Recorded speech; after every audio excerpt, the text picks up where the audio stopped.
Hi, first grade friends. It is time to move on to the third part of our lesson today, and that is our listening drill, or the auditory drill. I am going to first say a sound. Next, your job is to echo or repeat the sound that I say. And then last, we're going to air write or table trace the letter that makes the sound. Here we go. First, listen. The sound is ah. Say that with me. Say ah. Good.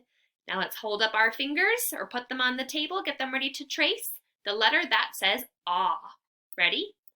O says ah. Let's check. We did it. Nice job. Listen carefully for your next one.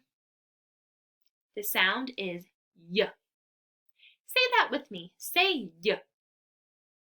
Nice job. Let's write or trace the letter that says y. Y says y.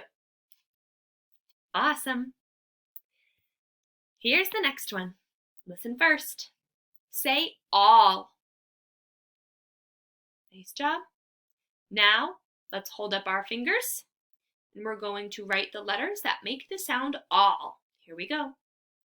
A, L, L. That says all. Nice work. Let's do a few more. These next couple are going to be a little bit tricky, but we'll work through them together. I know you can do it. Here we go. The sound is zzz. Say that with me. Say zzz. Good. I'm picturing two different letters that can make that sound.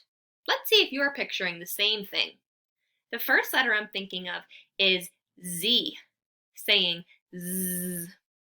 The next letter I'm thinking of is S, zzz. We learned that sometimes in a word, S can make a sound like zzz, like in the word bugs. Here we go. S and Z can both make the sound zzz.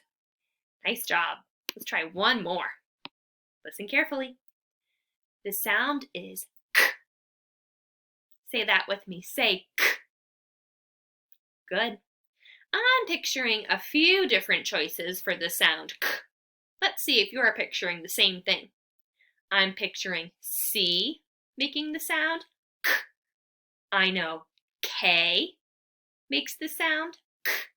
And I know the digraph CK makes the sound k. So even though there's only one sound, all three of these options can make that sound. Nice job, first graders. We're going to take a little break here. We're done with job number 3, and the next time I see you, we will be practicing reading some words. See you later, everybody.